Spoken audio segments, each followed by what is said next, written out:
Hello students. So already நம்ம என்ன பார்த்துருக்கோம் அப்படின்னு பார்த்தீங்கன்னா சயின்ஸ். ஸோ சயின்ஸ் அப்படிங்கிறது இட் இஸ் நாலேஜ் அல்லது the way to know the happening around you. உங்களை சுற்றி என்ன விஷயங்கள் நடக்குது, எதனால் நடக்குது, the facts, how to we understand the surrounding அப்படிங்கிறதா சயின்ஸ் அப்படின்னு சொல்லி எடுத்து வச்சிருக்கோம். ஸோ இன்றைக்கி நம்ம ஃபஸ்ட் சாப்டர் ஆஃப் 10th ஸ்டாண்டர்டோட ஃபஸ்ட் சாப்டர் அப்படின்னு எடுத்துட்டோம்னா லாஸ் ஆஃப் மோஷன். சரி, பிஃபோர் கோயிங் டு திஸ் நமக்கு என்ன தெரிஞ்சிருக்கணும் அப்படின்னா மோஷன். ஸோ மோஷன் அப்படின்னா என்னென்னு தெரிஞ்சிருக்கணும். So what is a motion? So in case of motion அப்படின்னு எடுத்துக்கும் போது இப்போ ஒரு ஆப்ஜெக்ட் இருக்குது, யூ ஹேவ் அன் ஆப்ஜெக்ட், ஒரு பர்டிகுலர் டைம் டி அப்படின்னு சொல்லி ஒரு பர்டிகுலர் டைமில் ஒரு பொசிஷனில் இருக்குது. After some time if it displaces from its position, அந்த இடத்துலேருந்து வேற ஒரு இடத்துக்கு மூவ் ஆயிருக்கு அப்படின்னா then it is called as then the object is said to be in motion அப்படின்னு சொல்லி வச்சுக்கலாம். சரி, அப்போது இந்த இடத்துல வேறு டைம். அப்போது ஒரு மோஷன் அப்படிங்கிறது எப்படி டிஃபைன் பண்ணுவீங்க அப்படின்னா whenever an object changes its position with respect to time. ஒரு ஆப்ஜெக்ட் அதனோட பொசிஷனை சேஞ்ச் பண்ணிக்கிட்டே இருக்குது with respect to time. Time மாறும்போது அதனோட பொசிஷனும் மாறிட்டே இருந்துச்சுன்னா then the object is at motion அப்படின்னு சொல்லிக்கலாம். So object is said to be in motion, said to be in motion if its position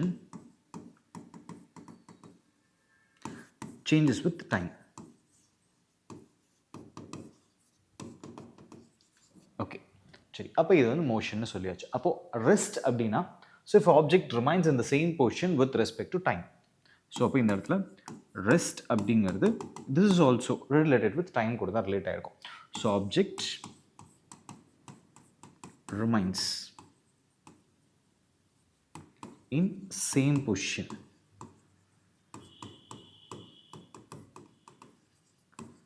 with time அப்படின்னா then it is called as then the object is said to be at rest அப்படின்னு சொல்லலாம். சரி, ஆனால் இந்த rest அப்படிங்கிறது ரெண்டு டைப்பாக classify பண்ணியிருப்பீங்க. One is absolute rest, absolute rest, and next one is relative rest, relative rest. சரி, இந்த அப்சல்யூட் ரெஸ்ட் அப்படிங்கிறது நம்ம ஸ்பேஸ் அல்லது யூனிவர்ஸில் என்னோட பொசிஷன் சேஞ்சே ஆகலை அப்படின்னா then it is called as absolute rest. But ஆனால் இது இட் இஸ் ஹைப்போதெட்டிக்கல் அப்படின்னு சொல்லிக்கலாம். ஸோ இது practically it is not possible. ஏன் அப்படின்னு பார்த்தீங்கன்னா எர்த் ரிவால்வ் ஆகிட்டு இருக்கு. Even though if I am sitting at ரெஸ்ட்டில் இருந்தாலும் எர்த் ரிவால்வ் ஆகிட்டு இருக்கு அப்படின்னு சொல்லிக்கலாம். அப்போது there is no objects in the universe is it absolute rest. So this is not possible. Relative rest அப்படிங்கும்போது we will compare two objects, ரெண்டு objects compare பண்ணுவோம். So with respect to that reference object, இப்போ என்கிட்ட ஏன்னு ஒரு object இருக்குது, பின்னு ஒரு object இருக்குது. So if with reference to A and B, so ஏக்கு ரெஃபரன்ஸாக இருக்கும்போது பி வந்து மூவ் ஆகலை அப்படின்னா then they are at rest. அப்போ இந்த கண்டிஷன்ஸை பொறுத்த வரைக்கும் ஒரு ட்ரெயின் போயிட்டுருக்குன்னு வச்சுக்கலாம். ஸோ இப்போ இந்த ட்ரெயினில் two passengers they are seating in அவங்களோட ரெஸ்பெக்டிவ் சீட்ஸில் இருக்காங்கன்னு இமேஜின் பண்ணிக்கோங்க, A and B are in their seats. C வந்து பிளாட்ஃபார்மில் இருக்கார், but the train is under motion. அப்போது ஏவை ஏவும் பியும் செக் பண்ணும்போது they both are at rest. But வேற இதே சி வந்து இவங்களை பார்க்கும்போது தே ஆர் இன் மோஷன். அப்போது உங்களோட அப்சர்வர் பாயிண்ட் ஆஃப் வியூவை பேஸ் பண்ணி உங்களோட ரெஸ்ட் அப்படிங்கிறது சேஞ்ச் ஆகிட்டே இருக்கும் அப்படின்னு சொல்லலாம். அப்போது இஃப் எந்த ஆப்ஜெக்டை வச்சு கம்பேர் பண்ணுறோமோ அதை பேஸ் பண்ணி so this type of rest is called as relative rest அப்படின்னு சொல்லி வச்சுருப்போம். சரி, ஆல்ரெடி நம்ம மோஷன்ஸ் அப்படின்னு என்னென்னு பார்த்துட்டோம். ஸோ இந்த மோஷனை பொறுத்த வரைக்கும் based on the path. So path எப்படி மூவ் ஆகுது அண்ட் இதை பேஸ் பண்ணி you will have different types of motion. Example translatory, oscillatory motion, then circular motion. இந்த மாதிரி வந்து we will have different types of motions அப்படிங்கிறது வச்சுருப்போம். சரி, இது எல்லாமே வந்து ப்ரீவியஸாக உங்களுக்கு இருக்கக்கூடிய நாலேஜ். நவ் இப்போ அடுத்த கொஸ்டின் என்ன வரும் அப்படின்னா இஃப் அன் ஆப்ஜெக்ட் ரெஸ்ட்டில் இருக்குது, if it wants to move அப்படின்னு எடுத்துக்கிட்டோம் அப்படின்னா அப்போ என்ன நடக்கணும்? So what is the cause for motion அப்படிங்கிறத கவர்ன் பண்ணுறது இந்த லாஸ் ஆஃப் மோஷன் அப்படின்னு சொல்லி வச்சுக்கோம். சரி, before going to this chapter we will dive into some more terms அப்படிங்கிறத பார்த்துப்போம். ஸோ என்ன அப்படின்னு பார்த்தீங்கன்னா first one mechanics.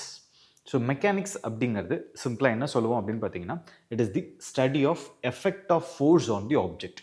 It is simply the study of effect of force. Study of effect of force on the objects. அப்போது ஒரு object மேலே நம்ம apply பண்ணக்கூடிய ஃபோர்ஸ் எப்படியெல்லாம் பிஹேவ் பண்ணுது அப்படிங்கிறது. சரி, இதை வந்து ப்ராடராக வந்து 2 டைப்பாக கிளாஸிஃபை பண்ணியிருப்பீங்க. ஸோ ஒன் இஸ் ஸ்டாட்டிக்ஸ்,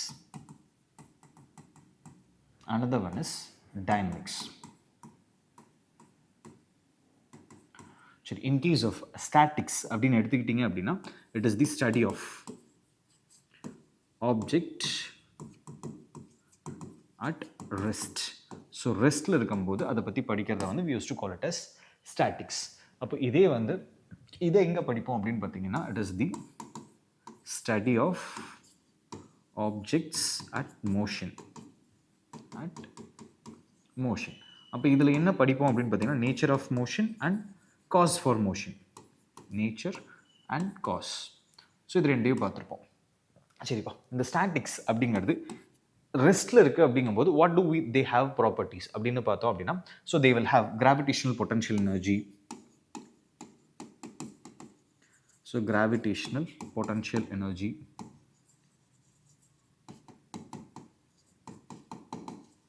அதே மாதிரி எலாஸ்டிக் பொட்டன்ஷியல் எனர்ஜி. இது எல்லாமே வந்து ரெஸ்ட்டில் இருக்கும்போது தான் அவங்களால ஜென்ரேட் பண்ணியிருக்க முடியும்.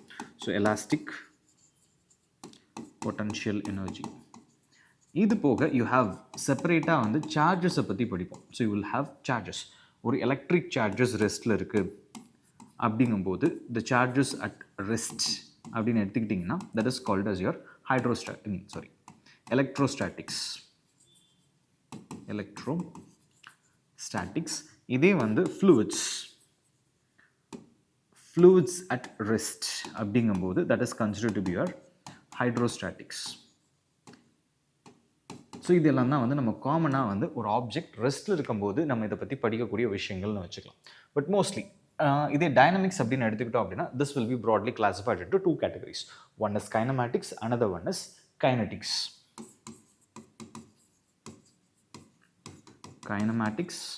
Another one is kinetics. So kinematics அப்படிங்கிறது that deals with the nature of motion. அப்போ இது எதை டீல் பண்ணும் அப்படின்னு பார்த்தீங்கன்னா how the motion is being carried out without. இதில் என்ன கன்சிடர் பண்ண மாட்டோம் அப்படின்னா we won't be considering the cause. Without the cause. So cause இல்லாமல் நம்ம இது வந்து கைனமேட்டிக்ஸை பற்றி மோஷனை பற்றி படிக்கிறோம் அப்படின்னா then it is called as kinematics. இதே கைனடிக்ஸ் அப்படிங்கிறது that is the cause of motion. So that deals with the study of cause of motion. ஒரு மோஷன் எப்படி நடக்குது அப்படிங்கிறத வச்சு டீல் பண்ணியிருக்கோம். ஸோ இப்போ இந்த கைனமேட்டிக்ஸ் தான் வந்து we will be calling it as laws of motion. So இதுதான் வந்து basic introduction for your mechanics அப்படின்னு வச்சுக்கலாம். சரி, before getting into your laws of motion let us have the pioneers. So இந்த லாஸ் ஆஃப் மோஷனை govern பண்ணுறதுக்கு நியூட்டனுக்கு முன்னாடி there were certain pioneers. So அவங்களோட நாலேஜை தெரிஞ்சதுக்கப்புறம் we will move to your Newton's laws of motion அப்படிங்கிறத பார்ப்போம். So Aristotle, he is one of the Greek philosopher who lived ancient times around 2200 years க்கு முன்னாடி. He was one of the philosopher and scientist அப்படின்னு சொல்லுவோம். So ஜென்ரலாக philosophers அப்படிங்கிறவங்க யார் அப்படின்னு பார்த்தீங்கன்னா they seek to understand their environment or nature with their knowledge. அவங்க கிட்ட இருக்கக்கூடிய நாலேஜவோ இல்லை அண்டர்ஸ்டாண்டிங்கை வச்சு அதுக்குண்டான ரீசன்ஸை கொண்டு வரவங்கள philosophers அப்படின்னு சொல்லியிருப்போம். He is one of the philosopher who also performs certain experiment. இவர் என்ன சொல்லியிருப்பாரு அப்படின்னு பார்த்தீங்கன்னா நேச்சுரலாகவே வந்து earthly bodies. ஸோ ஆல் தி earthly bodies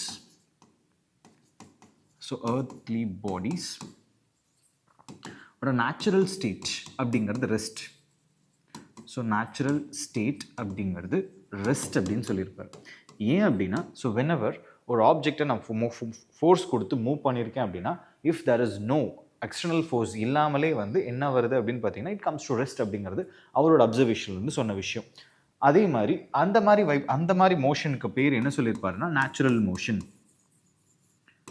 so natural motion அப்படின்னு சொல்லியிருப்பார். நெக்ஸ்ட், இப்போது if I am going to create a motion by pushing or pulling, நான் வெளியிலேருந்து ஒரு எக்ஸ்டர்னல் ஃபோர்ஸ்னால ஒரு மோஷனை ஜென்ரேட் பண்ணுறேன் அப்படின்னா then those are called as force dependent motion அப்படின்னு சொல்லியிருப்பார். So force dependent motion. So if body causes by external force, so ஒரு force வந்து எக்ஸ்டர்னலாக கொண்டு வந்திருக்கீங்க, external force causes motion அப்படின்னா then it is called as force dependent motion அப்படின்னு சொல்லி வச்சுருந்துருப்பாங்க. cause motion. Force dependent. And one more thing, இவரோட statement பொறுத்த வரைக்கும் இப்போ when two objects are dropped ஒரு ஹைட்ல இருந்து drop பண்ணும்போது heavier objects will fall faster அப்படிங்கிறதா வந்து அவரோட observation and this was the statement. So கிட்டத்தட்ட வந்து பார்த்தீங்கன்னா திஸ் வாஸ் இவர் சொன்ன ஸ்டேட்மெண்ட்டை around 2000 years the followed it. So கிட்டத்தட்ட 2000 வருஷத்துக்கு வந்து நம்ம ஃபாலோ பண்ணிருந்தோம். அதுக்கப்புறம் who is the father of modern physics அப்படின்னு பார்த்தீங்கன்னா Galileo. So the Galileo did series of experiment. So Galileo did series of experiment and given new statement கொடுத்துருப்பாரு. So all the objects ஓட நேச்சுரல் ஸ்டேட் என்ன அப்படின்னா inertia அப்படின்னு சொல்லி கொடுத்துருப்பாரு. So இங்கே தான் வந்து it is the first Pioneer state human starts to observe அப்படின்னு சொல்லி வச்சுக்கலாம். அதுக்கப்புறம் தான் வந்து உங்களோட சயின்டிஃபிக் அட்வான்ஸ்மெண்ட்ஸ் அப்படிங்கிறது ரொம்பவுமே ஃபாஸ்ட்டாகவும் டிராஸ்டிக்காகவும் இருந்துச்சு. அதுக்கு முன்னாடி வரைக்குமே வந்து பார்த்தீங்கன்னா we tend to believe it in different category. அப்போது the one who is that is why he is called as the father of modern physics. In his change, his contribution led to the change in thinking of the people. ஏன்னா அவரோட contribution தான் வந்து human எவல்யூஷனுக்கு வந்து ஒரு stepping ஸ்டோனாக இருந்துச்சு அப்படின்னு சொல்லலாம். அப்போ இந்த இடத்துல வந்து all the objects not only in the earth, in the universe, all the object in the universe tends to oppose change அப்படிங்கிறது அவர் கொடுத்த ஸ்டேட்மெண்ட்டாக இருக்கும். தட் இஸ் வாட் இனர்ஷியா அப்படின்னு சொல்லி கொடுத்துருப்பார். That's called as inertia. So inertia அப்படிங்கிறது the tendency of an object to resist change. So அது என்னவா வேணாலும் இருக்கலாம். So whatever things. ஆனால் இந்த இனர்ஷியா எதை டிபெண்ட் பண்ணி இருக்கும் அப்படின்னு பார்த்தீங்கன்னா it is directly proportional to mass. அப்போ மாஸ் ஆஃப் தி ஆப்ஜெக்ட் பெருசாக இனர்ஷியாவும் இன்க்ரீஸ் ஆகிட்டே வரும் அப்படிங்கிறது திஸ் வாஸ் ஹிஸ் கான்ட்ரிபியூஷன் அப்படின்னு சொல்லி வச்சுக்கலாம். அப்போ இனர்ஷியா எப்படி டிஃபைன் பண்ணலாம் அப்படின்னு பார்த்தீங்கன்னா so inertia it is the tendency or ability of an object to resist the change. ஸோ நான் வெளியிலேருந்து வரக்கூடிய ஒரு ஃபோர்ஸை நான் என்னால் ரெசிஸ்ட் பண்ண முடியும் அப்படிங்கிறது தான் we use to call it as inertia. Simply the tendency of an object to resist change. Simply இதை தான் வந்து we used to call it as inertia. So in inertia he will classify into 3 types. So inertia at motion,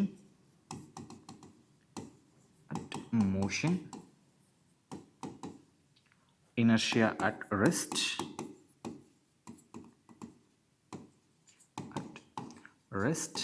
inertia of direction. அப்படின்னு சொல்லி மொத்தம் 3 conditions. சரி, inertia at motion அப்படிங்கிறது suppose if ஒரு object it is in மோஷனில் இருக்குது, சடனாக if you make it stop பண்ண ட்ரை பண்ணுறீங்கன்னு வச்சுக்கலாம். அப்போ என்ன ஆகும் அப்படின்னு பார்த்தீங்கன்னா you cannot stop at the exact பாயிண்ட்டில் ஸ்டாப் பண்ண முடியாது. சப்போஸ் இப்போ ஒரு அத்லெட் ரன் ஆகிட்டு இருக்காங்கன்னு வச்சுக்கோங்க, சடனாக at the finishing line he cannot stop at the same, கொஞ்சம் தூரம் ஓடி போய் தான் நிறுத்த முடியும். ஸோ இனர்ஷியா அப்படிங்கிறது inability of an object to change from the state of its motion to rest immediately. So it is inability of an object in motion to stop immediately.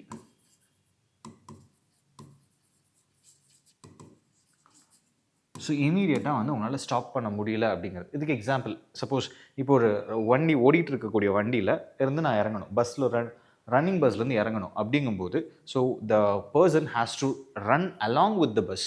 ஏன் அப்படின்னு பார்த்தீங்கன்னா இப்போது அவரோட பாடியும் அந்த பஸ் கூடயே தான் மூவ் ஆகிட்டு இருக்கும். சடனாக வந்து அவர் கீழே இறங்கின உடனே torso, that means upper body will be in the மோஷனில் இருக்கும், ஃபார்வர்ட் மோஷனில் இருக்கும். பட் லோவர் பாடி எது கான்டாக்டுக்கு கிரவுண்டுக்கு கான்டாக்டுக்கு போச்சுன்னா தட்ஸ் ரெஸ்ட்டுக்கு கீழே வந்துடும். அப்போ இன்கேஸ் அவர் ஃப்ரண்ட்டில் ஓடலை அப்படின்னா automatically his upper body will tend to move forward. அப்போ ஆட்டோமேட்டிக்காக என்ன ஆகிடுவாங்கன்னா கீழே விழுக ஆரம்பிப்பாங்க. So these are your practical applications of your laws of inertia of motion அப்படின்னு சொல்லலாம். சரி, இனர்ஷியா ஆஃப் அட் ரெஸ்ட் அப்படிங்கிறது if an object is at rest, நீங்கள் சடனாக வந்து ஆக்சலரேட் பண்ணும்போது they tend to move backward. So இதுக்கு எக்ஸாம்பிள், சப்போஸ் ஒரு ஒரு பைக் இருக்குன்னு வச்சுக்கோங்க. பைக்கில் வந்து பின்னாடி உட்காந்துருக்காங்க, வந்து he is careless and he don't know that the person drive பண்ணுற பர்சன் வந்து ஆக்சலரேட் பண்ண போகிறது இல்லை அப்படின்னு சொல்லி இமேஜின் பண்ணிக்கலாம். ஸோ அப்படி இமேஜின் பண்ணும்போது சடனாக வந்து ஆக்சலரேட் பண்ணுறாருன்னா there is no force on him. அப்போ என்ன ஆகும் அப்படின்னு பார்த்தீங்கன்னா he will fall backward. So இந்த ப்ராசஸ்க்கு பேர் தான் என்ன சொல்லுவோம் அப்படின்னு பார்த்தீங்கன்னா inertia at rest அப்படின்னு சொல்லிக்கலாம். So it is also inability of an object to change from rest to motion.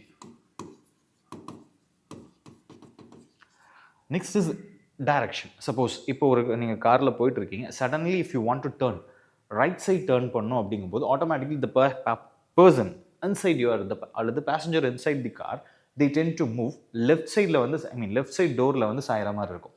எதனால அப்படின்னு பார்த்தீங்கன்னா because of inertia of direction. ஏன்னா the object which tends to move in a straight line but சடனாக வந்து car right side turn ஆகும்போது என்ன ஆகும் அப்படின்னு பார்த்தீங்கன்னா they want to move in a straight line. So that is why அந்த டைரக்ஷனை change பண்ணுறதுக்காக they tend to lean on the left side of the vehicle அப்படின்னு சொல்லி வச்சுக்கலாம். So this is what your inertia of direction. So இந்த இடத்துல வந்து inability to change your direction. These are your basic classifications of inertia. Right now we have completed inertia அப்படிங்கிறது என்னென்னு பார்த்துறோம். It is what the inability of change அப்படிங்கிறத பார்த்தாச்சு. Next அடுத்து என்ன பண்ண போகிறோம் அப்படின்னா எல்லாத்துக்குமே ஒரு கொஷின் வரும். ஸோ இப்போ ஒரு ஆப்ஜெக்ட் ரெஸ்ட்டில் இருக்க மோஷனுக்கு போகணும், இல்லை மோஷனில் இருக்க ரெஸ்ட்டுக்கு வரணும் அப்படின்னா ரெண்டு இடத்துலையுமே வந்து we have to give force அப்படிங்கிறது. அப்போ இந்த ஃபோர்ஸ்னால் என்ன அப்படின்னு பார்த்தோம் அப்படின்னா it is simply an external agent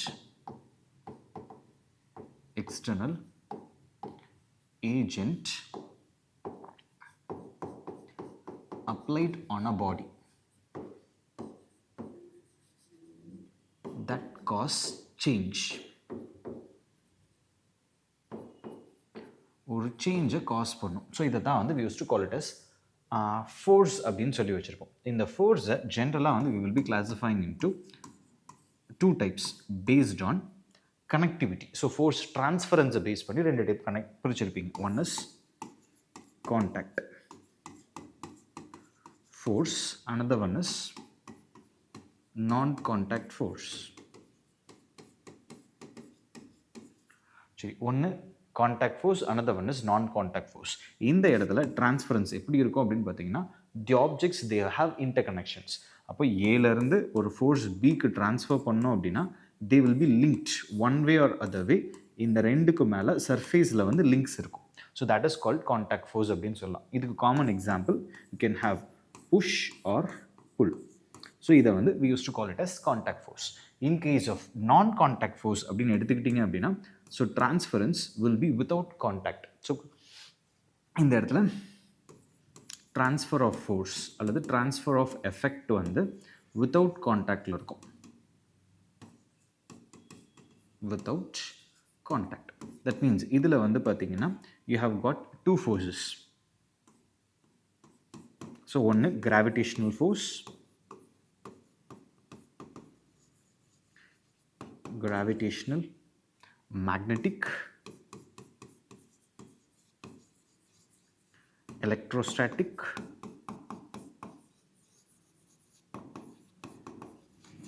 so இந்த எல்லாமே வந்து பார்த்தீங்கன்னா these are non-contact forces அப்படின்னு சொல்லுவோம். ஸோ இப்போ இந்த இடத்துல வந்து they induces motion induce பண்ணும் but they will not have any contact between the bodies அப்படின்னு சொல்லி வச்சுக்கலாம். சரி, இப்போ ஃபோர்ஸ் அப்படின்னு எடுத்தாச்சு. இந்த ஃபோர்ஸ் எஃபெக்ட்ஸ் ஆஃப் ஃபோர்ஸ் என்னெல்லாம் நடக்கும்? Effects of force first one. So effects of force அப்படின்னு எடுத்திங்கன்னா ஃபர்ஸ்ட் ஒன் என்ன நடக்கும் அப்படின்னு பார்த்தீங்கன்னா you will have change in state. So change in state. இந்த இடத்துல ஸ்டேட் அப்படிங்கிறது it is not about the physical state, it is about the motion. So என்ன ஆகும் அப்படின்னு பார்த்தீங்கன்னா ஒன்று rest to motion or motion to rest. either rest to motion or motion to rest அப்படின்னு சொல்லி வச்சிருப்பேன். Second one change in shape and size. Shape and size. அடுத்தது மூணாவது சேஞ்ச் இன் டைரக்ஷன்.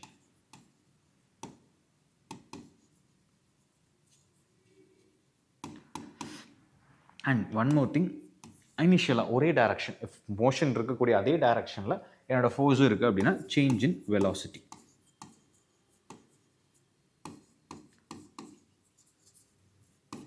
ஸோ இதுதான் வந்து காமனாக ஒரு ஃபோர்ஸ் ஒரு ஆப்ஜெக்ட் மேலே ஆக்ட் ஆகும்போது நம்ம எக்ஸ்பீரியன்ஸ் பண்ணக்கூடிய விஷயங்கள் அப்படின்னு வச்சுக்கலாம். சரி, நெக்ஸ்ட் நம்ம லாஸ்க்கு போகிறதுக்கு முன்னாடி we can have momentum. So momentum அப்படின்னு எடுத்துக்கிட்டோன்னா நம்மக்கிட்ட வந்து டிஃப்ரெண்ட் டைப்ஸ் ஆஃப் மொமெண்டம் இருக்கும். லீனியர் மொமெண்டம், ஆங்குலர் மொமெண்டம் அப்படின்னு சொல்லி you will have different types of momentum. So in this case momentum அப்படிங்கிறது it is simply the power of motion அப்படின்னு சொல்லுவோம். Power of motion. ஒரு ஆப்ஜெக்ட் தனக்குள்ளே எவ்வளவு powers உள்ளே வச்சுருக்கு. ஸோ ஒரு ஆப்ஜெக்ட் மோஷனில் இருக்கும்போது, எக்ஸாம்பிள் ஒரு சின்ன புல்லட் அதிகமான வெலாசிட்டியில் போகும்போதும் that can penetrate a glass. அதே மாதிரி ஷட்டர் பண்ண முடியும், உடைக்க முடியும். அப்போ இந்த கேஸில் இஃப் லார்ஜ் வெஹிக்கிள், ஸோ அதிகமான மாஸ் இருக்கக்கூடிய vehicle, if it is moving in a smaller ஸ்லோவாக போனாலும் சரி, அப்போ அதனாலேயும் அதை வந்து உடைக்க முடியும். அப்போது இந்த இடத்துல வந்து power of motion it is denoted by letter P-ஆல் டினோட் பண்ணுவீங்க. So P will be equal to mass of the object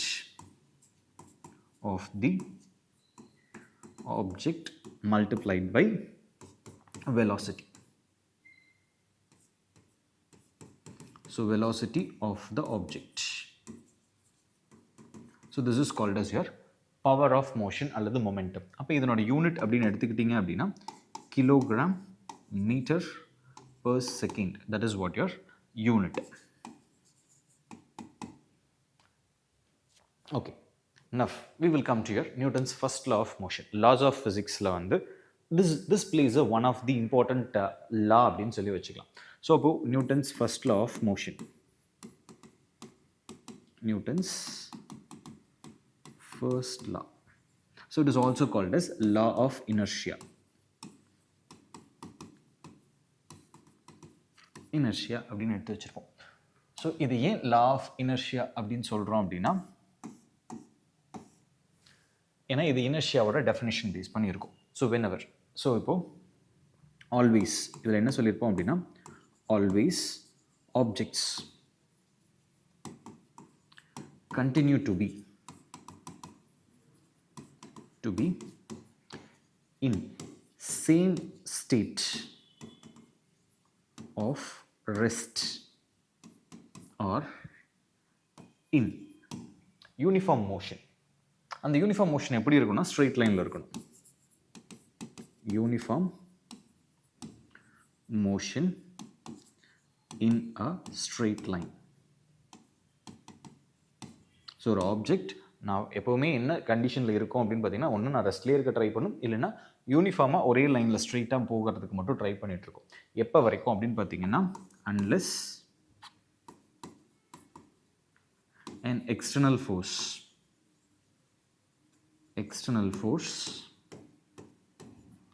acts on it. So எது வரைக்கும் அப்படின்னா, வெளியிலேருந்து ஒரு எக்ஸ்டர்னல் ஃபோர்ஸ் அது மேலே ஆக்ட் ஆகாத வரைக்கும் எப்படி இருக்கும் அப்படின்னு பார்த்தீங்கன்னா, they always tend to be in the same state of rest or in motion. So this is what your first law of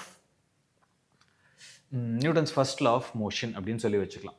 சரி, next is Newton's second law of motion.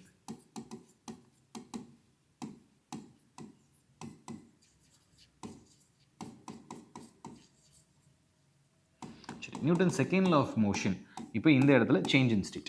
Now இப்போ நான் force apply பண்ணும்போது என்ன எனக்கு change ஆகும். So this is also called as law of momentum. So law of momentum அப்படின்னு எடுத்து வச்சுப்போம். சரி, லா ஆஃப் மொமெண்டம். சரி, இப்போ என்ன பண்ண போகிறோம் அப்படின்னு பார்த்தீங்கன்னா, so the amount of force, நான் இப்போ ஒரு ஃபோர்ஸ் அப்ளை பண்ண போகிறேன். So that will be directly proportional to the change in momentum. So எவ்வளோ வேகத்தில் மொமெண்டம் சேஞ்ச் ஆகுது. இப்போ ஒரு ஆப்ஜெக்ட் இருக்குது, இது மேலே நான் ஒரு ஃபோர்ஸ் அப்ளை பண்ணுறேன்.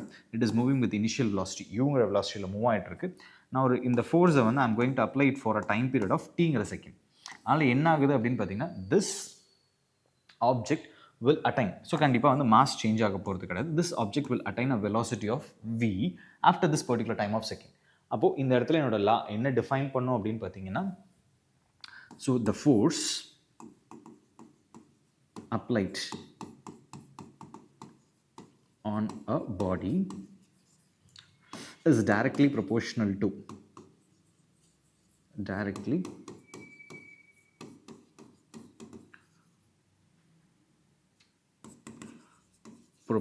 to the rate of change of momentum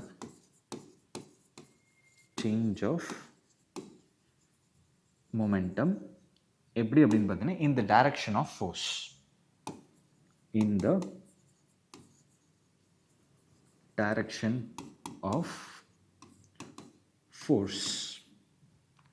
சரி அப்போ இதில் என்ன சொல்லியாச்சு as of now we know that p initial momentum இந்த கண்டிஷனை பொறுத்த வரைக்கும் p initial momentum எவ்வளோ இருக்குது mass into initial velocity p final momentum that is equal to mass into final velocity அப்போ இந்த இடத்துல ஃபோர்ஸ் எப்படி டிஃபைன் பண்ணியிருக்கோம் force is directly proportional to del p by del t so change in time mean del p change in momentum by change in time அப்போ இந்த இடத்துல del p எப்படி கண்டுபிடிப்பீங்க அப்படின்னா so that is what m v minus mu that means so p final minus p initial அப்போ இந்த கேஸில் அதே மாதிரி del t ஸோ டைம் அப்படிங்கிறது ஐ am going to apply it for t seconds அப்போ என்னோட ஃபோர்ஸ் என்னவா மாறி இருக்கும் f will be equal to m into f is proportional to m into v minus u divided by t.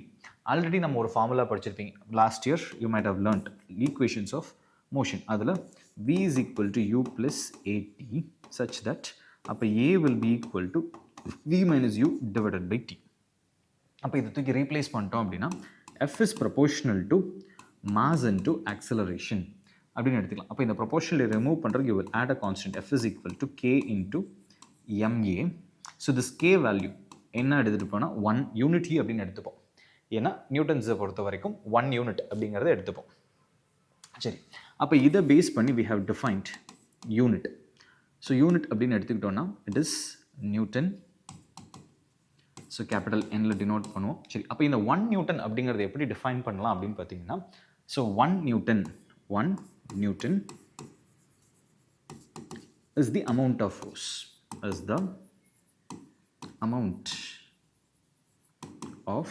force that produces an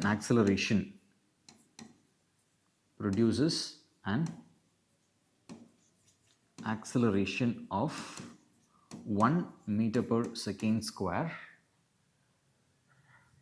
on a body of 1 kg. அப்போ இதில் என்ன சொல்லலாம் so 1 Newton can be expressed as 1 Newton அப்படிங்கிறது it is 1 kg into 1 meter per second square அப்போ that is equal to 1 kgms minus 2. So this is what the value of 1 Newton. இது வந்து it is called as SI unit அல்லது MKS unit system அப்படின்னு சொல்லலாம் so இதே மாதிரி we have one more unit that is what dyne. So dyne அப்படிங்கிறது CGS சிஸ்டத்தில் so that is what one more system centimetre gram second அந்த யூனிட்டில் it is dyne அப்படின்னு சொல்லி வச்சுருப்போம் அப்போ இந்த 1 dyne அப்படிங்கிறது it is also the amount of force which causes an acceleration of 1 centimetre per second square. அப்போ இந்த இடத்துல திஸ் ஃபோர்ஸ் அப்ளை பண்ணும்போது 1 கிராம் ஆஃப் ஆப்ஜெக்ட் மேலே if it is 1 gram of object produce an acceleration of 1 centimeter per second square அப்படிங்கிற acceleration generate பண்ணியிருக்கும் அப்போ இந்த இடத்துல என்ன சொல்லலாம் அப்படின்னு பார்த்தீங்கன்னா 1 dyne is equal to you can call it as 1 gram centimeter second minus 2. அப்போ now can we find the relation between 1 Newtonக்கும் 1 dyneக்கும் நான் relation கண்டுபிடிக்கணும் அப்படின்னா 1 Newton can be written as 1000 grams into 100 centimeter into second minus 2 that is equal to gram centimeter second minus 2. அப்போ இந்த கேஸில் I can write it as 10 to the power of 5 gram centimeter s minus 2 that is what 1 Newton. Other units வேறு என்ன units நம்ம use பண்ணுவோம் அப்படின்னு பார்த்தீங்கன்னா gravitational unit of force அப்படின்னு சொல்லி ஒன்று யூஸ் பண்ணுவோம் so that is what kgf kilogram force அப்படிங்கிறது ஸோ இப்போ இந்த இடத்துல என்ன பண்ணுவோம் அப்படின்னு பார்த்தீங்கன்னா so k 1 kilogram into gravitational force. Your acceleration due to gravity 9.8 meter per second. So that is equal to 9.8 Newton. That is what 1 kgf அப்படிங்கிறது it is 9.8. இன்னொரு type of force அப்படின்னு பார்த்தீங்கன்னா so you will be using gf gram force. So இந்த gram force that is what என்னன்னா dyneல measure பண்ணுவோம் 1 gram into 980 centimeter per second which is equal to 980 dyne as 1 gf அப்படின்னு சொல்லி வச்சிருக்கோம். So these are the other units which we use it for measuring force அப்படின்னு வச்சுக்கலாம். So right now we have learnt what is force அப்படின்னு பார்த்தாச்சு. Then what is Newton's first law and second law பார்த்துருக்கோம். சரி, இப்போ ஒரு object மேலே multiple forces act ஆகுது அப்படின்னா எப்படி வந்து ஃபங்க்ஷன் ஆகும் அப்படிங்கிறத செக் பண்ண போகிறோம். So right now we will be dealing with multiple forces. So multiple force on an object. In case of multiple forces அப்படின்னு எடுத்துக்கும்போது we will be classifying this into 3 types. So first one, parallel like force. Parallel like force. இந்த parallel like forces அப்படிங்கிறது என்ன அப்படின்னா ஒரு object மேலே act ஆகக்கூடிய forces of same direction. So magnitude வந்து சேமாக இருக்குன்னு அவசியம் கிடையாது, but they have same direction இருந்துச்சு அப்படின்னா F1 F2 they acts on the same direction அப்படின்னா தட் இஸ் ஒரே டைரக்ஷனில் ஆக்ட் ஆகும்போது then the net resultant force F will be equal to F1 plus F2 அப்படின்னு எடுத்து வச்சுருக்கோம். ஸோ இப்போ இந்த இடத்துல net resultant force will be on the same direction. இன்னொன்று parallel unlike forces. So in the parallel unlike forces அப்படிங்கும்போது இதுலயும் magnitude it is not necessary to be same. Magnitude which is not necessary to be same.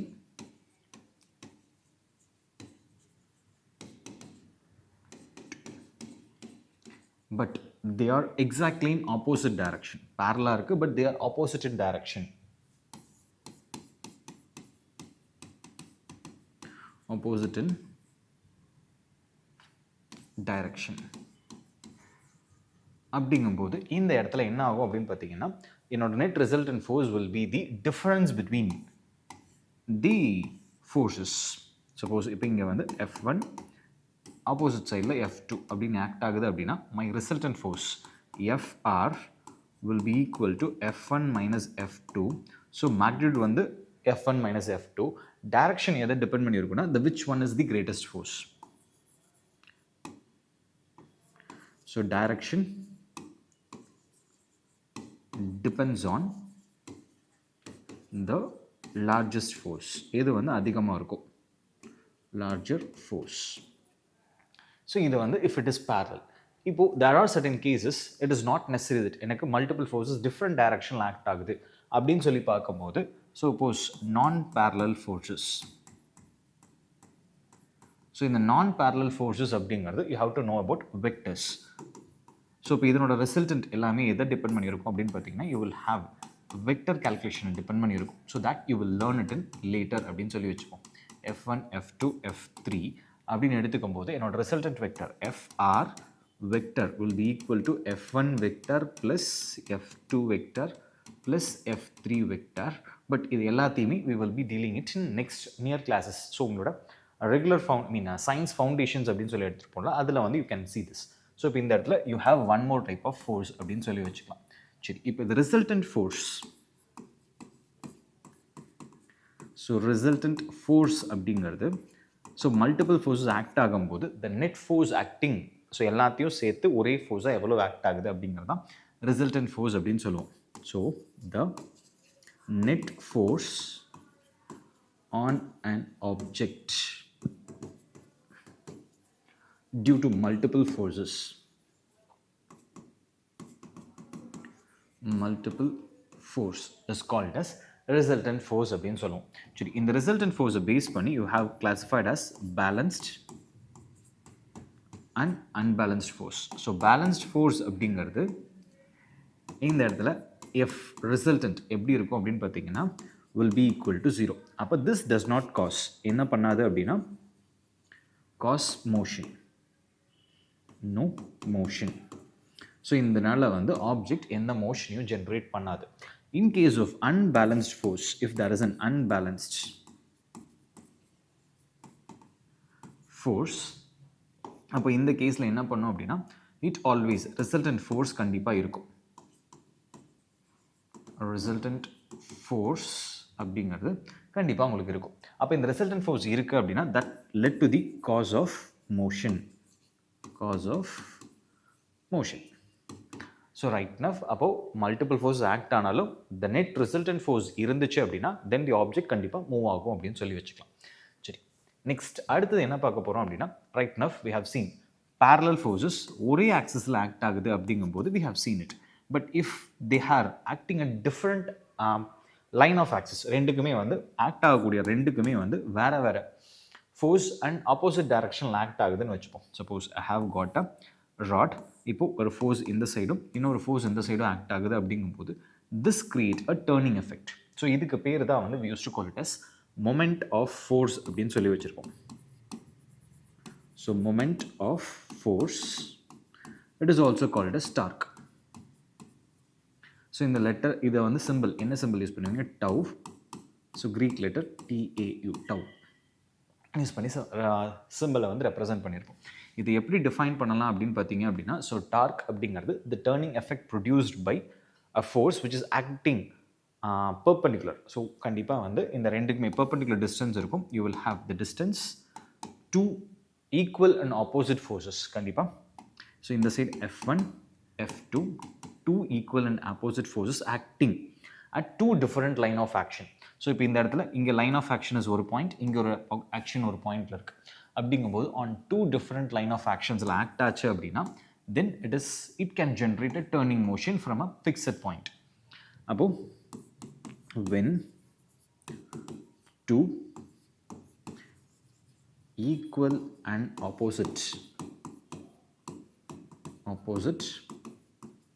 forces acting at different line of action,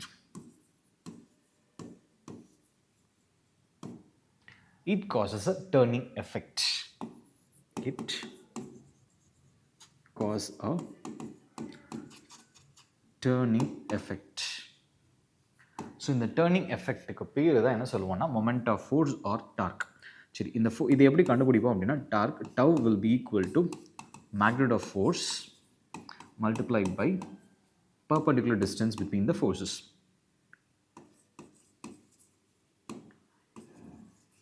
Perpendicular distance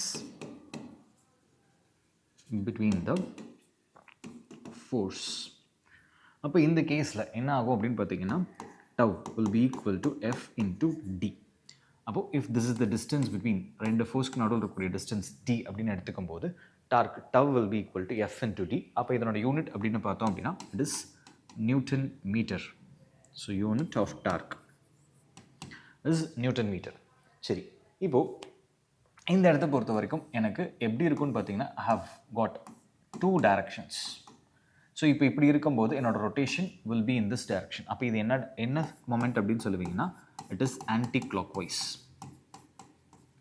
it is anti clockwise moment. If the same force வந்து opposite டைரக்ஷனில் இருக்குது, if the forces are in opposite directions, so F1 F2. Now the turning effect is in this direction. This is considered to be clockwise moment. So anti-clockwise and clockwise moment. அப்போ இந்த இடத்த பொறுத்த வரைக்கும் this is a vector quantity. Even torque is also a vector quantity. And நீங்கள் என்ன டைரக்ஷனில் force act ஆகுது. Suppose இது காமனாக நம்ம எக்ஸாம்பிள்ஸ் அப்படின்னு பார்த்தோன்னா வாட்டர் பாட்டில் ஓப்பன் பண்ணோன்னு வச்சுக்கலாம். Suppose you have a water bottle, என்ன பண்ணுவோம் அப்படின்னு பார்த்தீங்கன்னா you will use two fingers. ஒரு ஃபிங்கரை நம்ம இந்த சைடு புல் பண்ணும்போது இன்னொரு ஃபிங்கர் இந்த சைடு புஷ் பண்ணியிருப்பீங்க. Similarly you can have your door. So door இருக்கும். ஸோ டோரோட ஹிஞ்சஸ் இங்கே இருக்குது அப்படிங்கும்போது always we will keep the handle farther. எவ்வளோ தூரம் தள்ளி வைக்க முடியுமோ அவ்வளோ தூரம் தள்ளி வச்சுருக்கோம். Because in order to increase your turning effect, கம்மியான ஃபோர்ஸ் கொடுத்தாலே அந்த புஷ் பண்ணக்கூடிய எபிலிட்டி வரணும் அப்படிங்கிறதுக்காக we will have this condition அப்படின்னு வச்சுப்போம். இன்கேஸ் இப்போ நான் இதை பக்கத்தில் கொண்டு போகும்போது we will feel it harder. So இதே தான் வந்து நம்ம ரெஞ்சஸ் யூஸ் பண்ணுறவங்களும் வச்சுருப்பாங்க. ஸோ ஆல்வேஸ் ரெஞ்சஸ் யூஸ் பண்ணுறவங்க என்ன பண்ணியிருப்பாங்க அப்படின்னு பார்த்தீங்கன்னா, so they will extend the length of the ரெஞ்சோட லென்த் இன்க்ரீஸ் பண்ணியிருப்பாங்க. ஸோ கம்மியான ஃபோர்ஸில் அதிகமான டார்க் ஜென்ரேட் பண்ண முடியும் அப்படிங்கிறதுக்காக தான் they will be extending their rods. Mostly நீங்கள் அந்த லாரி டிரைவர்ஸ் எல்லாம் வந்து பார்த்துருக்கலாம். ஸோ ஒரு ரோட்டோரத்தில் நின்று பைப்பு ஒரு லாங் லென்த்தான ஒரு பைப் எடுத்து they will attach with their tool கூட அட்டாச் பண்ணி பைப்பை வந்து டைட் பண்ணுற ஹெல்ப் பண்ணியிருப்பாங்க. ஸோ இது எல்லாமே என்ன அப்படின்னு பார்த்தீங்கன்னா practical applications of your torque. Next is principle of moments. Principle of moment. சரி, நம்ம இப்போ மாடர்ன் டே சீசாஸ் பார்த்துருப்பீங்க. ஸோ மோஸ்ட்லி இந்த சீசாஸ் எப்படி இருக்கும்னு பார்த்தீங்கன்னா, ஸோ தே வில் ஹாவ் கிட்டத்தட்ட 1 2 3, அதே மாதிரி இந்த side 1 2 3 they will have 3 different seats கொடுத்துருப்பாங்க. எதுக்காக அப்படின்னு பார்த்தீங்கன்னா, nowadays parent also will join with their kids for play. ஏன்னா ப்ளே ஏரியாவை பொறுத்த வரைக்கும் they too will join with their kids. அப்படிங்கும்போது பேரண்ட்டோட வெயிட்டும் கிட்டோட வெயிட்டும் இட் இஸ் டிஸ்ப்ரொபோர்ஷனேட்டில் இருக்கும்.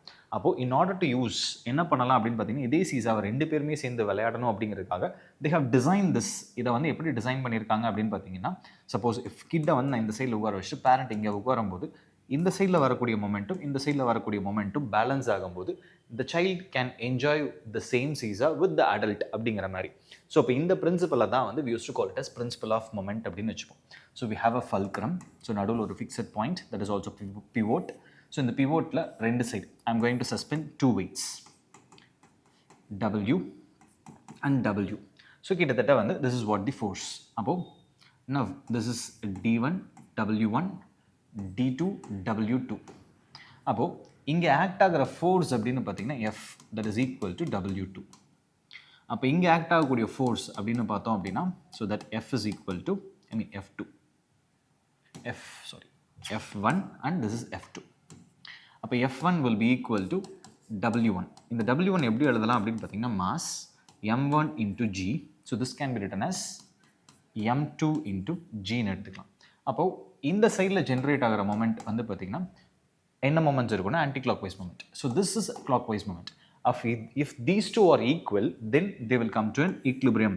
So if clockwise momentum anti-clockwise momentum ஈக்குவலாக இருந்துச்சு அப்படின்னா then it comes to your equilibrium அப்படின்னு சொல்லலாம். ஸோ இந்த அப்ளிகேஷனை தான் எங்கன்னா நம்ம வெயிட் மிஷின்ஸ், ரோமன் ஸ்கேல், ஏன்னா இப்போ டிஜிட்டல் மிஷின்ஸ் கண்டுபிடிக்கிறதுக்கு முன்னாடி they have used Roman steel yard இந்த மாதிரி இருக்கிறது எல்லாமே. ஸோ ரோமன் ஸ்டீல் யார்ட் நீங்கள் மோஸ்ட்லி எங்கே பார்த்துருக்கலாம் அப்படின்னா, ஸோ பழைய ரைஸ் செல் பண்ணக்கூடிய ஷாப்ஸில் so they used to have சின்னதாக ஒரு வெயிட்டை வந்து சின்னதாக ஒரு ஹேங் பண்ணுவாங்க. ஸோ இதை வச்சுட்டு they can find the amount of வெயிட்டை கண்டுபிடிக்கிறதுக்காக யூஸ் பண்ணியிருப்பாங்க. இது எல்லாமே இந்த பிரின்சிபலை பேஸ் பண்ணி தான் இருக்கும். என்ன அப்படின்னு பார்த்தீங்கன்னா, torque τ1 anti clock wise which is equal to torque τ2. அப்போது இந்த இடத்துல M1G into distance D1 will be equal to M2G into DT. அப்போ இந்த ரெண்டு சைட்லையுமே G காமனாக இருக்குது அப்படிங்கும்போது M1 D1 will be equal to M2 D2. So this is what the principle of moments. So in the principle of moments we are using in lot of places. Example, seesaws வச்சுக்கலாம், even weight, physical balance. So the physical balance also works with the same principle. But அந்த இடத்துல fixed length வச்சுருக்கிறதுனால ரெண்டு சைடுமே நீங்கள் same mass வைக்கணும். In case நான் length align பண்ணும்போது there are certain rods. So இந்த மாதிரி சில இடத்துல வச்சுருப்பாங்க. You might have seen it. So நடுவில் இருக்கும், இந்த சைடில் ஒரு ஃபிக்ஸட் வெயிட் வச்சுருப்பாங்க. ஹியர் யூ வில் ஹாவ் இந்த மாதிரி ஒரு ஸ்கேல். இந்த ஃபிக்ஸட் வெயிட்டை நம்ம முன்னாடியும் பின்னாடியும் மூவ் பண்ணும்போது, இந்த டிஸ்டன்ஸை சேஞ்ச் பண்ணும்போது தேர் வில் பி கேலிப்ரேஷன். இந்த சைடு நான் எவ்வளோ வெயிட் வைக்கிறேங்கிற கேலிப்ரேஷன் இருக்கும்.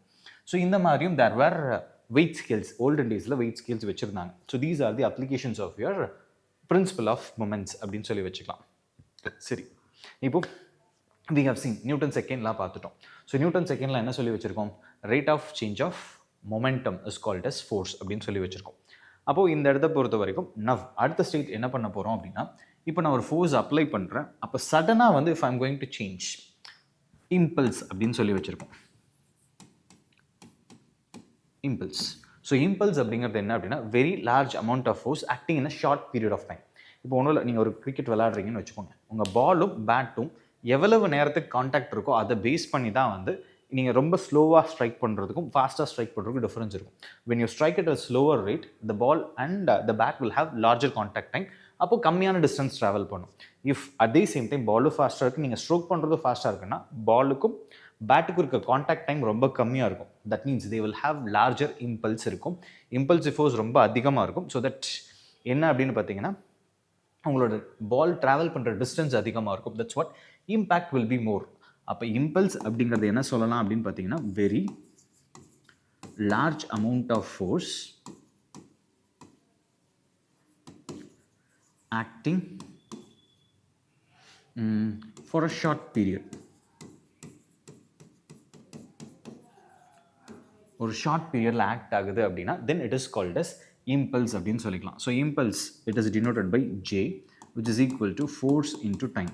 பட் நம்ம ஆல்ரெடி ஃபோர்ஸ்க்கு ஏதோ படித்தோம். என்ன படித்தோம் அப்படின்னு பார்த்தீங்கன்னா force F is equal to m into v minus u divided by t. ஏன்னா அந்த இடத்துல நம்ம ஆக்ட் ஆக போகிறது ஸ்மால் அமௌண்ட் ஆஃப் டைம். அப்போ இந்த கேஸ் இப்போ இதில் சப்ஸ்டியூட் பண்ணிட்டீங்க அப்படின்னா J will be equal to m into v minus u divided by t into t. So that can be written as J is equal to mv minus mu. So that is P initial minus, P final minus P initial. அப்போ rate of change of momentum. So impulse அப்படிங்கிறது impulse is equal to change in momentum. Change in momentum அப்படின்னு வச்சுக்கலாம். சரி, இதை நம்ம எங்கெல்லாம் use பண்ணுறோம் அப்படின்னு பார்த்தீங்கன்னா whenever we play கிரிக்கெட் விளையாடும் போதோ இல்லை நீங்கள் என்ன விளையாடும் போது so when we retract catch பண்ணும்போது பாலை ரிட்ராக்ட் பண்ணுறது இது எல்லாமே இதனோட அப்ளிகேஷன் வச்சுக்கலாம். So this condition is called as impulse on an object is considered to be change in momentum. அப்போ J is equal to del P. So this is called as impulse momentum theorem. Impulse momentum theorem. Next impulse momentum theorem முடிச்சாச்சு. Next அடுத்தது நம்ம என்ன பார்க்க போகிறோம் அப்படின்னு பார்த்தீங்கன்னா Newton's third law of motion. So கிட்டத்தட்ட நம்ம எல்லாத்துக்குமே ரொம்ப பிடிச்சலாம் Newton's third law of motion.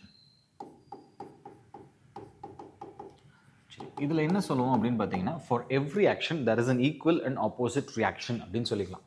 So for every action there is an equal and opposite reaction. அப்போ இப்போ இமேஜின் பண்ணிக்கோங்க, இஃப் சப்போஸ் ரெண்டு ஆப்ஜெக்ட் இருக்கு. ஸோ இந்த ஆப்ஜெக்ட் இது மேலே ஒரு ஃபோர்ஸ் அப்ளை பண்ணுது. This is A and B F12 அப்படிங்கும்போது இந்த ஆப்ஜெக்ட் ஒரு ஃபோர்ஸ் அப்ளை பண்ணியிருக்கும் F21. இப்போ இந்த கண்டிஷன்ஸை பொறுத்த வரைக்கும் என்ன சொல்லுவோம் அப்படின்னு பார்த்தீங்கன்னா தே have same magnitude but they are in opposite direction. F12 will be equal to minus F21 since these two are vector quantities அப்படிங்கும்போது they are in opposite direction அப்படின்னு சொல்லி வச்சுக்கலாம். That's what equal and opposite direction. சரி, நம்ம முன்னாடி ஒரு balanced force அப்படின்னு சொல்லி ஒன்று பார்த்தோம். So two equal and opposite forces அப்படிங்கிறது. அப்போ இதை பேலன்ஸ்ட் ஃபோர்ஸாக கன்சிடர் பண்ண முடியுமான்னு கேட்டால் கண்டிப்பாக this is not a balanced force.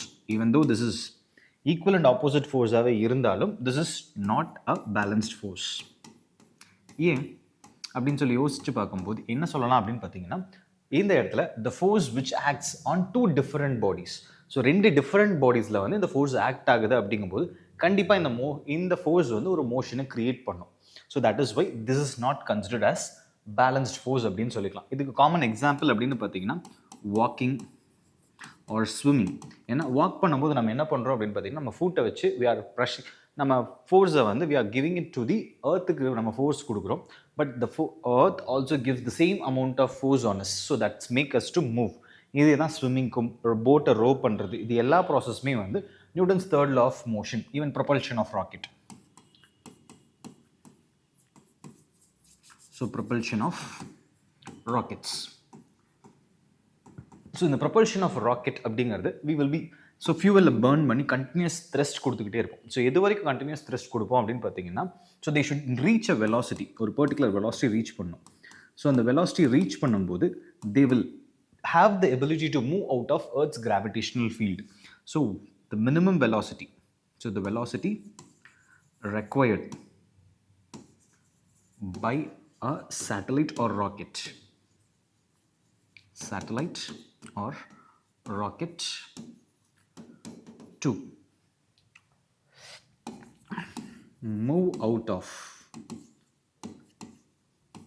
Earth's general planet's gravitational field கூட வச்சுக்கோங்க. Earth's gravitational field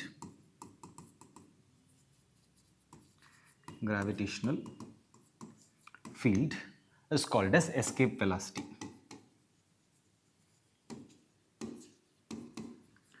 Escape velocity.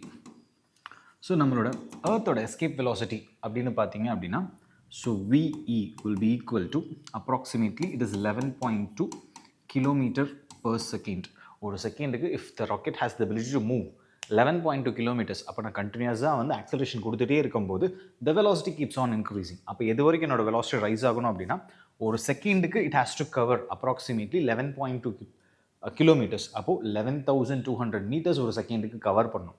அந்த வெலாசிட்டியை ரீச் பண்ணும்போது தட் ராக்கெட் அல்லது என்ன ஆப்ஜெக்டாக இருந்தாலும் it moves out of the earth's gravitational field அப்படின்னு சொல்லிக்கலாம். சரி, so now we have completed Newton's third law of motion அப்படிங்கிறத பார்த்துட்டோம். Next with this we are going to solve principle of conservation of momentum. Conservation of momentum. So இது என்ன state பண்ணோம் அப்படின்னு பார்த்தீங்க அப்படின்னா so in an isolated system. So ஒரு isolated system இருக்குது. நோ எக்ஸ்ட்ரா அப்படின்னா என்ன அப்படின்னா no external force. When no external force so வெளியிலேருந்து எந்த ஃபோர்ஸுமே இல்லாதப்போ the net momentum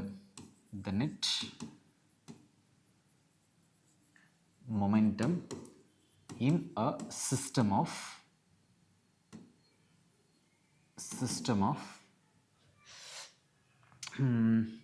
more than one particle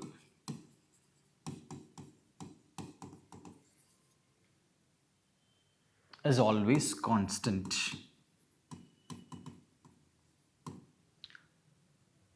சரி, அப்போ இதில் என்ன சொல்ல வராங்க அப்படின்னு பார்த்தீங்கன்னா initial momentum is equal to final momentum. Initial momentum is equal to final momentum. So that means there is no change in the momentum அப்படிங்கிறதா இதில் இருக்கக்கூடிய ஸ்டேட்மெண்ட் அப்படின்னு வச்சுக்கலாம். அப்போது P initial will be equal to P final. That means del P change in momentum will be equal to 0. So இதுதான் அதை மீன் பண்ணியிருக்கு. சரி, இதை எப்படி ப்ரூஃப் பண்ணலாம் அப்படின்னு பார்த்தோம் அப்படின்னா let us imagine that I have got two particles. So this is m1, இதனோட mass வந்து m1, இதனோட mass m2. It is moving with the velocity u1. This is moving with the velocity u2. So if these two என்ன ஆகுது அப்படின்னு பார்த்தீங்கன்னா they tend to collide on each other. ரெண்டும் மேலே collide ஆகுதுன்னு வச்சுப்போம். So collide ஆகும்போது the first object will offer a force of F12 and the second object will offer a force of F21 on the first object. அப்போ இந்த இடத்துல வந்து I have got the force. After this collision, they tend to move with different velocities. So, in the இடத்துல this moves with V2, this moves with V2 and this moves with V1. So, M1, M2. அப்போ, according to your Newton's third law of motion, F12 vector will be equal to minus F21. So, இதான் நம்ம கண்டுபிடிச்சது. சரி, அப்போ F12 அப்படிங்கிறது எப்படி சொல்லலாம் அப்படின்னு பார்த்தீங்கன்னா F12 that can be written as with the help of your Newton's second law of motion என்ன சொல்லிக்க முடியும் m1 into v1 minus u1 divided by t. ஏன்னா first object second object மேலே எவ்வளோ ஃபோர்ஸ் அப்ளை பண்ணியிருக்கு அப்படிங்கிறது. Similarly F21 which is equal to m2 into v2 minus u2 divided by t. இந்த ரெண்டையும் கொண்டு போய் மேலே இருக்கக்கூடிய ஃபர்ஸ்ட் ஈக்குவேஷனில் சப்ஸ்டியூட் பண்ணுறோன்னு வச்சுப்போம். So this my first equation. இப்போ இந்த ரெண்டையும் கொண்டு போய் இங்கே சப்ஸ்டியூட் பண்ணுறோம்.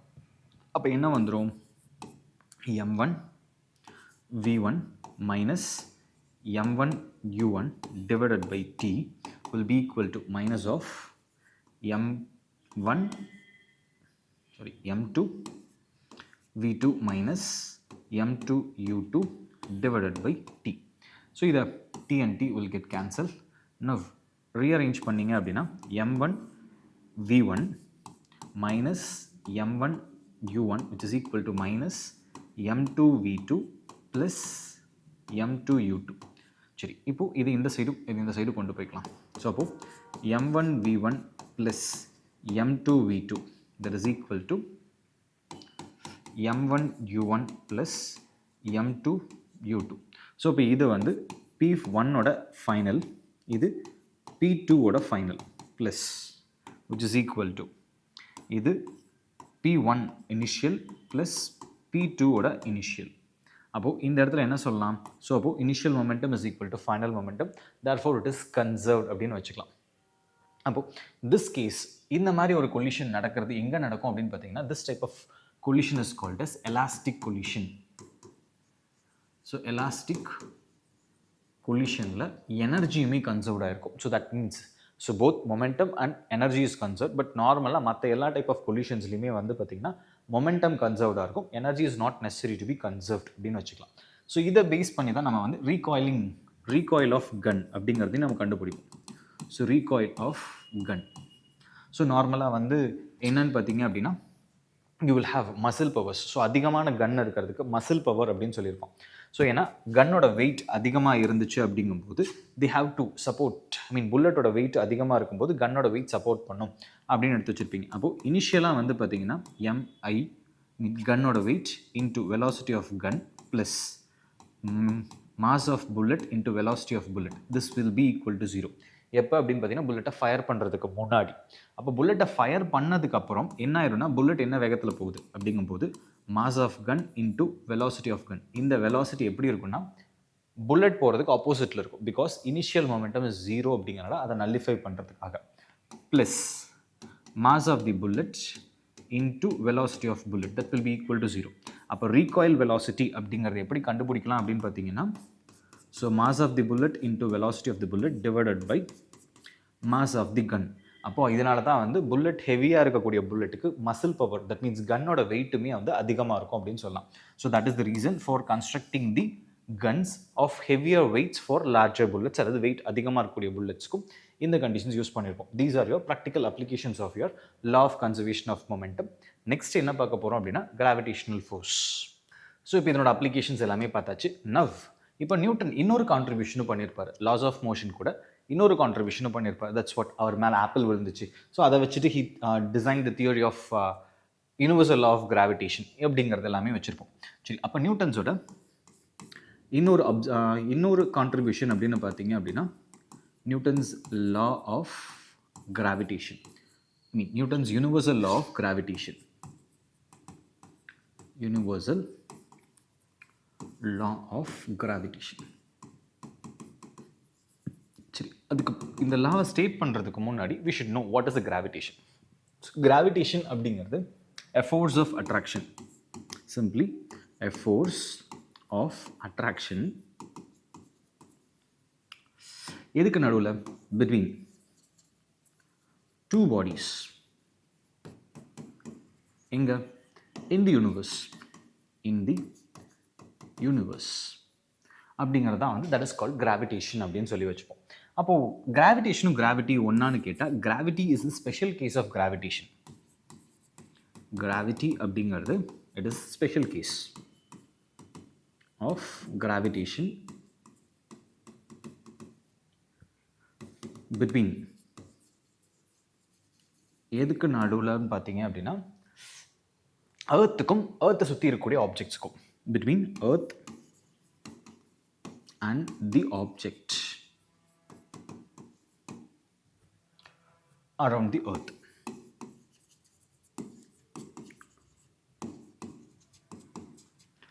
சரி, இப்போ we will define what is Newton's universal law of gravitation அப்படின்னு சொல்லி பார்ப்போம். ஸோ இப்போ ஆல்ரெடி கிராவிடேஷன் என்ன சொல்லியிருக்கோம், the force of attraction between two bodies in the universe அப்படின்னு சொல்லியாச்சு. அப்போது இந்த force of attraction எப்படி இருக்கும் அப்படிங்கிறது தான் இந்த Newton's universal law of gravitation அப்படின்னு சொல்லலாம். The force of attraction between two bodies in the universe is directly proportional to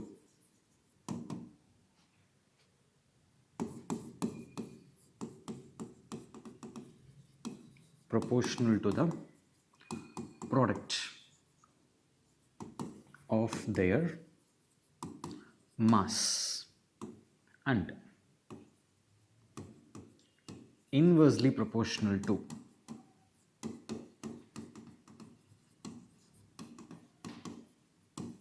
square of the distance between them, of the distance.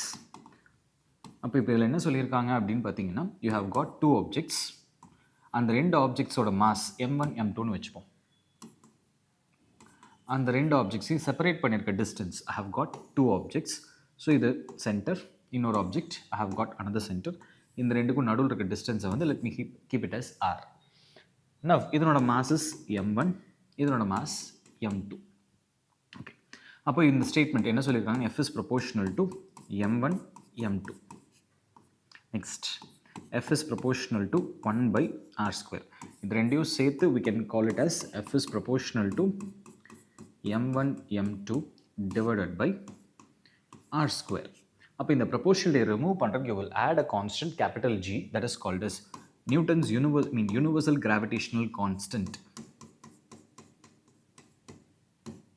2 by r square. This is universal gravitational constant.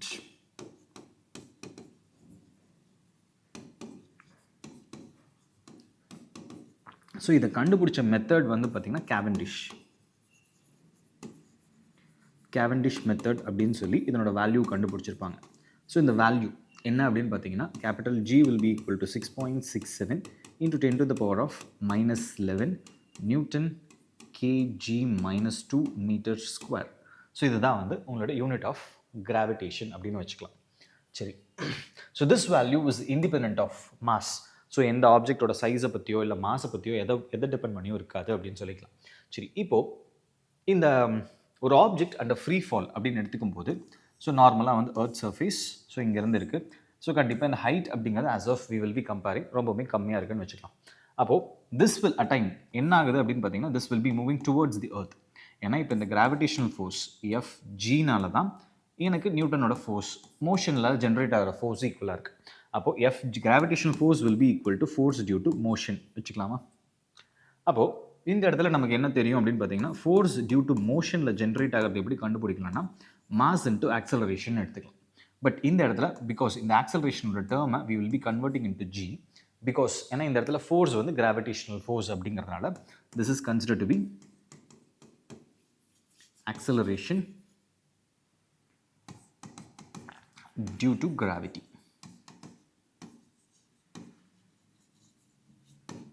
அப்போ in this case அப்போ due to motion அப்படின்னு எடுத்துக்கும் போது mg. Now we know that already இது என்ன தெரிஞ்சிச்சு, gravitational force will be equal to g into mass of capital M அப்படிங்கிறது we can call it as mass of the planet, mass of the planet, and small m அப்படிங்கிறது mass of the object divided by r radius. ஏன்னா இந்த இடத்துல இருக்க height வந்து ரேடியஸை compare பண்ணும்போது it is very small. ஏன்னா radius of earth which is approximately 6400 kilometers. நம்ம மீறி போனால் ஒரு 1 kilometer or 2 kilometers மேலே ஹைட் ஏற்றிருப்போம். அதனால் we can neglect this height since this will not have major difference அப்படிங்கிறதுனால we are going with this. This is radius of planet. அப்போ இது எல்லாத்தையும் கொண்டு வந்து சப்ஸ்டியூட் பண்ணும்போது mg small mg will be equal to g into m divided by r square. So இந்த m cancel, therefore g will be equal to gm divided by r square. அப்போ இந்த acceleration due to gravity g is directly proportional to mass of the planet, mass of the planet, and g is inversely proportional to distance, that means center இருந்து inversely proportional அப்போ ரேடியஸ்க்கும். அப்போ இதனால் என்ன ஆகும் அப்படின்னு பார்த்தீங்கன்னா, if you are moving depth உள்ளே போனாலும் சரி கிராவிடேஷன் கம்மியாகும். that means at center, so center of earthல so gravity g value will be equal to 0 at center of earth. The value of g will be equal to 0. ஏன்னா அந்த இடத்தை பொறுத்த வரைக்கும் உங்களுக்கு மாஸ் இருக்கவே இருக்காது. So that is what your value of g will be equal to 0 அப்படின்னு சொல்லி வச்சுப்போம். இதே நீங்கள் ஹைட் மேலே ஹைட் போக போகவும் g வேல்யூ டிக்ரீஸ் ஆகிட்டே தான் வரும். So g decreases with height. when we move height, நீங்கள் earth விட்டு மேலே போக போக உங்களோட வேல்யூ ஆஃப் ஜியும் கம்மியாகிட்டே தான் வரும். these are the factors which affects the acceleration due to gravity அப்படின்னு சொல்லி வச்சுப்போம். ஓகே, நெக்ஸ்ட் என்ன பார்க்க போகிறோம் அப்படின்னா weight and mass.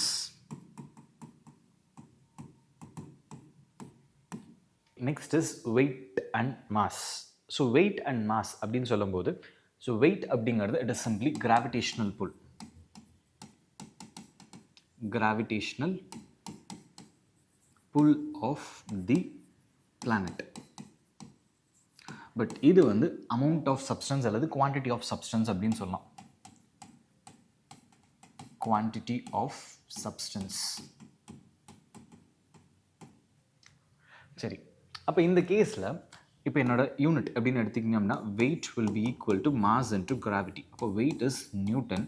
அப்போ இதனோட யூனிட் அப்படின்னு பார்த்தீங்கன்னா it is newton and this is vector quantity. ஏன்னா இதுக்கு டைரக்ஷனும் இருக்கும். சப்போஸ் ஏன்னா நீங்கள் கீழே நோக்கி இழுக்கும் போது எனக்கு வெயிட் அதிகமாக இருக்கும், ஸோ மேலே போகும்போது. So we will see that in case. But in this case இதனோட வேல்யூ டஸ் நாட் சேஞ்ச். நீங்கள் எந்த பிளானட்டுக்கு போனாலும் சரி இது வந்து வேல்யூ சேஞ்ச் ஆகாது. இதை மெஷர் பண்ணுறதுக்கு நம்ம யூஸ் பண்ணுற டிவைஸ்ன்னு பார்த்தீங்கன்னா physical balance. So we'll be using physical balance. But either measure பண்றதுக்கு நம்ம என்ன யூஸ் பண்ணுவோம்னா spring balance. பட் நம்ம யூஸ் பண்ணுற ஸ்ப்ரிங் பேலன்ஸில் they will calibrate it. So இந்த அளவுக்கு ஃபோர்ஸ் இழுத்துச்சு அப்படின்னா அதனால் ஒரு ரீஜனில் யூஸ் பண்ணக்கூடிய ஸ்ப்ரிங் பேலன்ஸை இன்னொரு ரீஜனை கொண்டு போகும்போது தேர் மைட் பி டீவியேஷன்ஸ் இருக்கும் அப்படின்னு சொல்லலாம். ஸோ ஸ்ப்ரிங் பேலன்ஸ் யூஸ் பண்ணலாம். சரி, இப்போது weight is measured with the help of spring balance and mass is measured with the help of physical balance. ஏன்னா physical balanceல we have to keep a benchmark. 1 kg na how to place 1 kg bar அந்த மாதிரி ஏதாச்சும் வச்சு தான் நான் வந்து measure பண்ண முடியும். பட் whereas இந்த இடத்த பொறுத்த வரைக்கும் we will use pressure sensors. So நம்ம நார்மலாக இப்போ டிஜிட்டல் வெயிங் ஸ்கேல்ஸ் எல்லாமே வந்து பார்த்திங்கன்னா that works on the principle of pressure. இப்போ ஃபோர்ஸ் per யூனிட் ஏரியாங்கிறத பேஸ் பண்ணி தான் ஒர்க் பண்ணும். அப்போ இந்த கேஸ் எல்லாமே நம்ம ஜென்ரேட் பண்ணுறது இட் கன்வெர்ட்ஸ். ஸோ மெஷின் வந்து கன்வெர்ட் பண்ணி it gives you the mass ஸ்கேல்ஸை உங்களுக்கு கொடுத்துருக்கோம் அப்படின்னு சொல்லி வச்சுக்கலாம். சரி, இப்போ we have something called as weightlessness. Weightlessness. சரி, இந்த வெயிட்லெஸ்னஸ் அப்படிங்கிறது என்ன பிரின்சிபல் அப்படின்னா மோஸ்ட்லி நம்ம இந்த அம்யூஸ்மெண்ட் பார்க்ஸ் எல்லாம் போனோம் அப்படின்னா யூ வில் ஹாவ் ஒரு ஏர் வச்சுட்டு தே யூஸ் டு பம்ப் ஒரு குறிப்பிட்ட ஹைட் வரைக்கும் தூக்கிட்டு suddenly they will remove it. We always fall under free fall. மேலேருந்து கீழே விழுகிற மாதிரியே, ஸோ எந்த ரெசிஸ்டன்ஸுமே இல்லாமல் மேலேருந்து கீழே விழுகிற மாதிரி வச்சுருப்போம். இந்த மாதிரி அப்படின்னு பார்த்தீங்கன்னா இந்த மாதிரி ஒரு பில்லர் இருக்கும். ஸோ இது you will seat it up. மேலே தூக்கிட்டு போயிடுவாங்க. தூக்கிட்டு போனதுக்கப்புறம் suddenly they will release it up. So நம்ம எல்லாருமே எப்படி வருவோம் அப்படின்னு பார்த்தீங்கன்னா ஃப்ரீ ஃபாலில் வர மாதிரி இருக்கும். அந்த time how to we feel அப்படின்னு பார்த்தீங்கன்னா so we don't feel any weight. நம்ம ஸ்பேஸில் இருக்கிற மாதிரி ஃபீல் பண்ணுவோம். So that is what weightlessness அப்படின்னு சொல்லலாம். சரி, அப்போ இந்த வெயிட்லெஸ்னஸை எக்ஸ்பீரியன்ஸ் பண்ணுறதுக்கு ஒரு சின்ன எக்ஸாம்பிள் எடுத்துக்கலாம். So we can take a lift. இந்த லிஃப்ட் வந்து it can move upward and as well as downward. So ரெண்டு ஆப்ஷனும் இருக்கும். But G always will act டவுன்வர்டில் மட்டும்தான் இருக்கும். இப்போ என்ன பண்ண போகிறோம் அப்படின்னா acceleration is upward and G டவுன்வர்டில் இருக்குது. அப்போது த நெட் ரெசல்டன்ட் ஃபோர்ஸ் அப்படிங்கிறது எப்படி இருக்கும் அப்படின்னு பார்த்தீங்கன்னா இப்போ இங்கே வந்து ஒரு வெயிட் ஸ்கேலை வச்சு நான் வெயிட்டை மெஷர் பண்ணுறேன்னு வச்சுக்கலாம். ஒரு பர்சனோட வெயிட்டை மெஷர் பண்ணுறோம். அப்படி இருக்கும்போது இந்த இடத்துல என்னோடய வெயிட் ஆக்சுவல் வெயிட்டை விட என்னோடய வெயிட் எப்படி இருக்கும் அப்படின்னு பார்த்தீங்கன்னா M into G plus A அப்படிங்கிற மாதிரி இருக்கும். அப்போது ஆக்சுவல் வெயிட் அப்படிங்கிறது W will be equal to mg தான். இப்போ என்னோட லிஃப்ட் வந்து மேலே மூவ் ஆகிட்டுருக்கு. அப்போது my weight will be less than the. அப்போ in this weight is called as apparent weight அப்படின்னு சொல்லுவோம். Because of relative motion between the எர்த்துக்கும் அந்த ஆப்ஜெக்ட்டுக்கும் இருக்கக்கூடிய ரிலேட்டிவ் மோஷனால் எனக்கு ஜென்ரேட் ஆகக்கூடிய difference in weight that is called as apparent weight. சரி, ஓகேப்பா. இப்போது அதே ஆக்சலரேஷன் எனக்கு டவுன்வர்டில் இருக்குது அண்ட் ஜியும் டவுன்வர்டில் இருக்குது. அப்போ என்னோட ரிசல்டன்ட் ஃபோர்ஸ் எப்படி இருக்கும் அப்படின்னு பார்த்தீங்கன்னா so R will be equal to M into G minus A. அப்போ இந்த கேஸில் என்னோட weight will be more than resultant weight. So weight வந்து அதிகமாக தெரியும். அப்போது என்னோட நான் வந்து எப்படி ஃபீல் அந்த வெயிட் ஸ்கேலில் வந்து எவ்வளோ ரீடிங் இருக்குன்னா உங்களோட வெயிட் 60 kg இருக்குன்னா அதுக்கு தகுந்த மாதிரி கம்மியாக காமிக்கும். சரி, நெக்ஸ்ட் கேஸ். இப்போ when I am falling under the when இது ரெண்டுமே ஈக்குவலாக இருக்குது அப்படிங்கும்போது weight will be equal to 0. So இந்த இடத்துல வெயிட் வந்து 0 ஆகிடும். தட் இஸ் ஹவ் நம்ம அந்த அம்யூஸ்மெண்ட் பார்க்கில் வி ஃபீல் பண்ணக்கூடிய கண்டிஷன்ஸ். சரி, if acceleration is equal to 0னா then resultant force will be equal to weight. So இதுதான் வந்து நார்மலாக ஒரு வெயிட்லெஸ்னஸ். சரிப்பா, இது வந்து நம்ம சர்ஃபேஸில் இருக்கிறதெல்லாம் okay. Then how to astronauts float ஆகுறாங்க அப்படிங்கிறத பார்த்தீங்க அப்படின்னா அந்த இடத்துல கிராவிடேஷன் ஃபீல்டு இருக்காதுன்னா கண்டிப்பாக இருக்கும். பட் ஆனால் அவங்க என்ன பண்ணிட்டு இருக்காங்க அப்படின்னு பார்த்தீங்கன்னா, ஸோ பிளானட் இருக்குது. So this consider this as a planet. இதுலேருந்து ஒரு டிஸ்டன்ஸ் ஆறுங்கிற டிஸ்டன்ஸில் இருக்காங்க. They are revolving with orbital velocity அப்படின்னு ஒன்று இருக்கும். Orbital velocity. ஸோ இந்த ஆர்பிட்டல் வெலாசிட்டி அப்படிங்கிறது என்ன அப்படின்னா, so the minimum velocity required by the satellite to revolve in the circular path. அப்போ இந்த ஆர்பிட்டல் வெலாசிட்டியில் சுற்றிட்டு இருக்கும்போது என்ன ஃபோர்ஸ் இருக்கும் அப்படின்னு, என்ன ஃபோர்ஸ் வந்து சர்க்குலர் மோஷனில் மெயின்டைன் பண்ணுறதுக்கு தேவைப்படும் அப்படின்னு பார்த்தீங்கன்னா சென்ட்ரிபிட்டல் ஃபோர்ஸ். இந்த சென்ட்ரிபிட்டல் ஃபோர்ஸ் தேவைப்படும். That is equal to mv²/r. So இந்த ஃபோர்ஸ் அவங்களுக்கு தேவைப்படும். இந்த ஃபோர்ஸ் எது ஃபெசிலிட்டேட் பண்ணும் அப்படின்னு பார்த்தீங்கன்னா கிராவிடேஷனல் ஃபோர்ஸ் ஃபெசிலிட்டேட் பண்ணும். So this force is provided by the gravitational force. அப்போது இந்த ரெண்டு ஃபோர்ஸும் ஈக்குவலாக இருக்கிறதுனால so g into mm divided by r². அப்போ இந்த ரெண்டு ஃபோர்ஸும் அவங்களுக்கு ஈக்குவலாக இருக்கிறதுனால தே ஃபீல் தட் ஸோ இந்த gravitational force will be equal to 0 on the astronauts உள்ள இருக்கவங்களுக்கு வந்து தே won't ஃபீல் திஸ். ஸோ இதுதான் வந்து common applications for your weight and mass, weight அப்படின்னு சொல்லி வச்சுக்கலாம். So do you have any doubts? You can comment on your you can comment it. I will rectify your doubts in the next videos. Thank you. Have a good day.